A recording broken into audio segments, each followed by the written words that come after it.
现在时间是4月4号，周二晚上22点46分。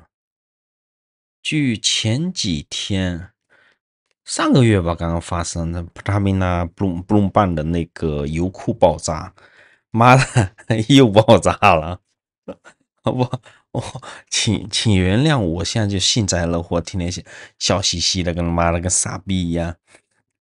哇，还有这个东西啊！我好久好久没做这个东西了。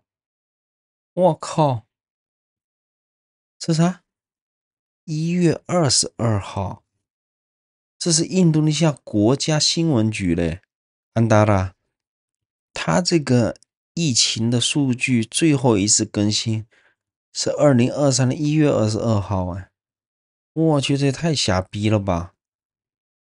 有空我还真的看一下，等一下我做一下，等下我先记一下，免得我的脑袋瓜又不行了，妈的，COVID-19 记录一下，免得等下又给忘了。那这个这一次的爆炸案呢，我看一下啊，Maps 读卖，这次的爆炸案没有之前那么夸张，在利奥那边。等会儿我们大概看一下啊，油库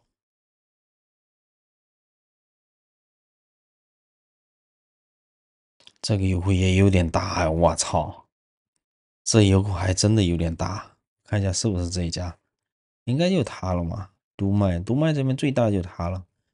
OK， 看一下地理位置在利奥这边，利奥群岛，读卖去马六甲海峡。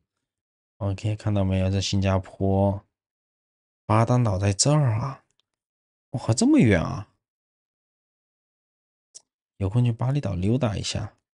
OK， 这次爆炸是发生在杜麦，杜麦呢是在利奥群岛这边，在这边。这一次的爆炸其实也挺严重的，可是就是很奇怪，没什么讨论度。我把它翻译成中文啊。距上一次巴塔米纳的爆炸案呢，其实也没发生多久。据我记得可能也没多久了。完了，这一次呢又爆炸了，这也是杜麦的炼油厂的爆炸。这不是 chronology， 就是一个时间线，怎么发生的？我可以看一下。哇，他这翻译还不错嘞。因为氢气的泄漏，主要这次爆炸是氢气的泄漏。上一次呢是因为这个储油库那边那个输油管那边。发生了那个故障，然后导致了爆炸。这一次呢，时间是应该是礼拜六，这儿4月1号发生，这是月，这是日，4月1号礼拜六，上个礼拜六发生的这个爆炸案，因为氢气泄漏 （hydrogen） 是印尼西部时间，跟我现在是一样，是晚上22点42分。压缩机边上一根6英寸的管道，哇，这有点大哟。OK， 泄漏事件呢先是闪光，然后震动响亮的棒棒声就爆炸嘛。有那个声波啊，然后有个主要是有声波。这个什么声波能半径有1公里，哇，还是有点大。影响的是丹琼巴拉斯土麦村的居民啊，哪个村啊？看这个附近嘛，这丹琼巴拉斯应该是这个方向。如果是这个方向受到影响的话，那应该是爆炸点应该在这个附近，这条线附近，还挺凶的。然后呢，巴达米纳的总裁，这不是总裁，PT 是KPI Kilang Pertamina International，就是巴达米纳是印度尼西亚国油局，Kilang 是这个就是油库，International 是国际嘛，巴达米纳国际油 Kilang 不是 Kilang 应该是钻井平台，那钻井 OK，他总裁刀菲阿提蒂亚瓦尔曼呢，在周二3天之后哎，周二不是今天吗？在今天第7届的 DBR 这个国家议员的听证会上面说的，团队迅速的处理2个压缩机单元的问题，然后熄灭冷却，在印度尼西亚晚上22点51分9分钟之内成功扑灭了火灾。啊，这还挺快的。但是呢，目前的这个案件还在调查，这是能矿部的石油和天然气总局，然后呢，跟警方还在调查这个事件。然后我们呢，真主保佑，就是现在调查也比较顺利，9分钟之内成功的扑灭了火灾啊，不错。评估呢，当天晚上就开始了，然后就是进一步的评估过程，在印度尼西亚西部时间当天晚上，就是火灾爆炸之后半个小时就进行了，然后这个灾情呢已经被确认，现场被确认为安全。将会对这个管道材料进行实验室的测试，进行冶金分析。OK 啊，我靠，那如果要换管道的话，这应该是个故障吧，或者是个事故。反正现在是已经组了一个联合小组和调查小组，下个计划是记录、验证和更正2023年4月完成的目标。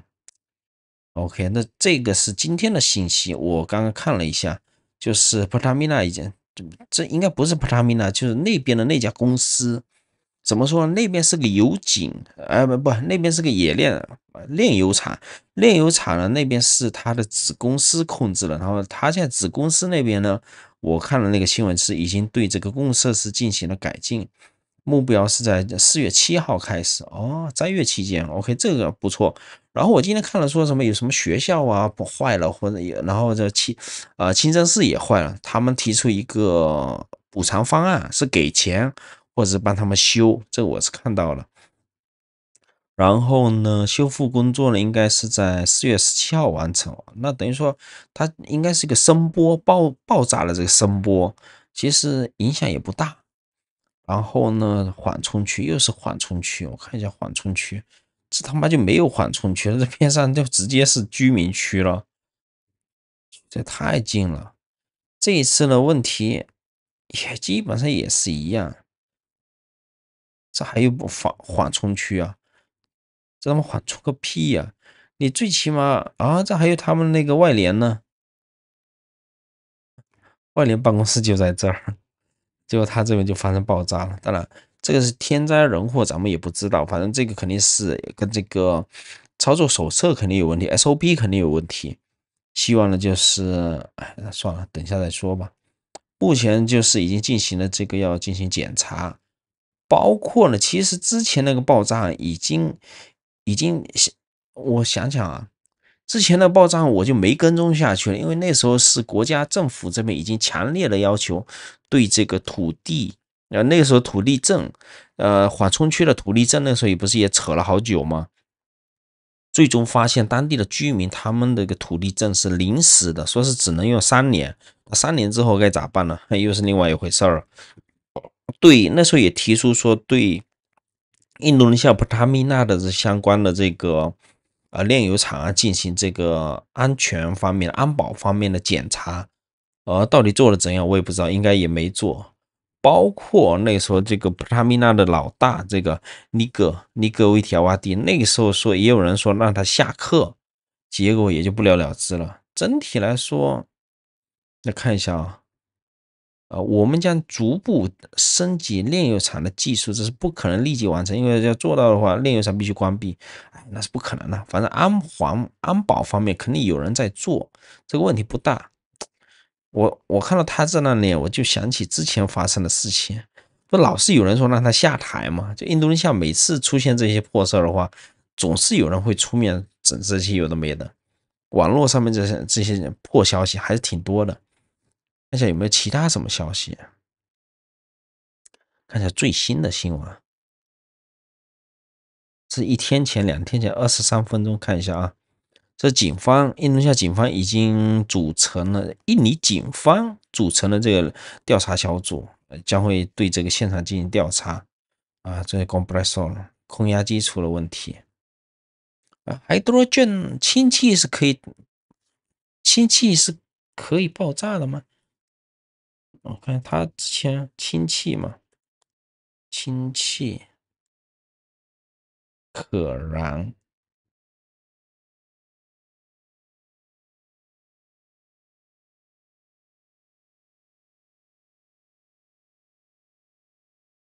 还有多少件？哦，还真的是啊，是可燃的气体啊。哦，还多少件是可以？哦，是这样的，是最轻的气体，危险性较小。嗯，氢气。可燃性的空气哦，也对啊，因为我们现在有一些日本那边 Toyota 丰田不是在开发这个氢气作为这个车辆的这个对对对，电动汽车的另外一个竞争对手，但现在它那个技术还没稳定下来，其实可行，不过就没办法大量的。OK，那等于说要调查啊，这个我刚刚看的。OK，是总共呢是损坏了周边的645个建筑，这可能声波吧，应该是声波造成的玻璃破碎呀、然后什么建筑断裂应该不可能，可能最多呢645栋建筑，这个有点夸张，我觉得应该不至于。这个所谓的损坏了645栋建筑，应该是玻璃碎了啊，屋顶的瓦片掉落了还是怎样？等一下我查查看照片啊。OK，这最严重的单卷巴拉是没错，就是这个炼油库的南部这边发生的。OK，单卷巴拉这边有一个清真寺和3个学校，破坏了，出事了，说会给他们发一些补贴，其他的公众设施呢将会进行。有些村民受伤了，然后有这个恐惧症了。警方呢也会调查14个目击证人，主要是这个，我看一下它中文怎么翻译的，主要就是这个氢气吸入排放区管道区释放的这个氢气导致的闪光燃烧，那挺快的，几分钟之内就扑灭了，主要是爆炸。OK，还有其他的信息吗？这个是2天前发生的，这个 Tempo 是印度尼西亚的老报纸了。我去，还有视频呢。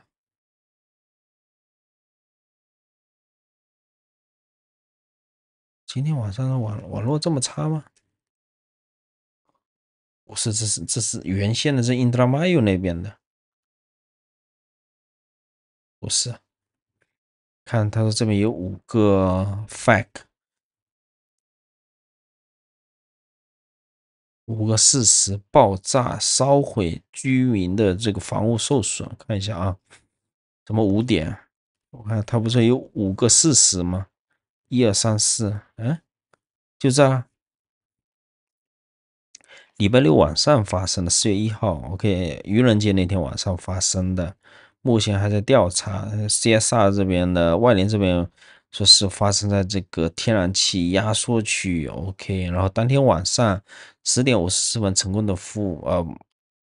功的把它给扑灭了。9个人是受害者，9个人是手术室的工人。等一下，什么叫手术室的工人？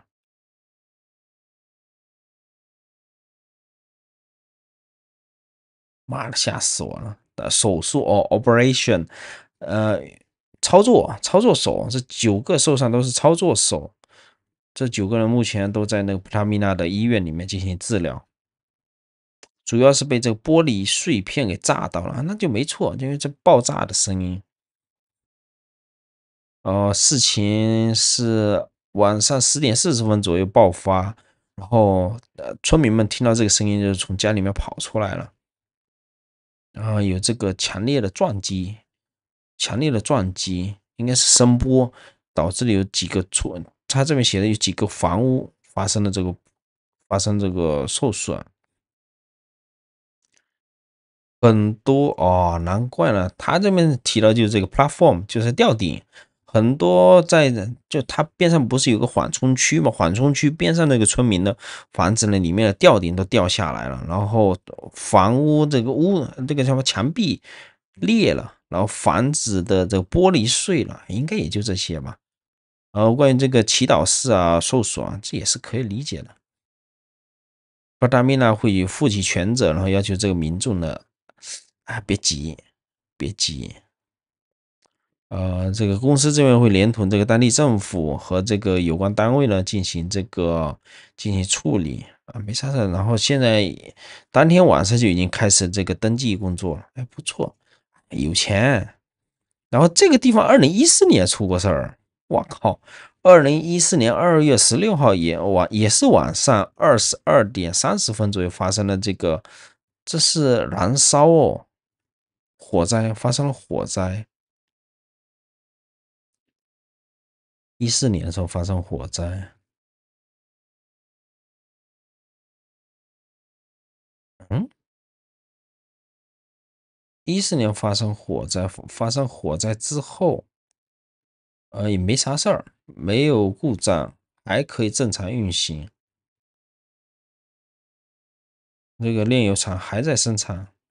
2014年的消息没了，就这样，OK 了，那就这样。那关于这个印尼的这个另外一个炼油厂发生这个爆炸事件呢，也就这样。下个视频见，拜拜。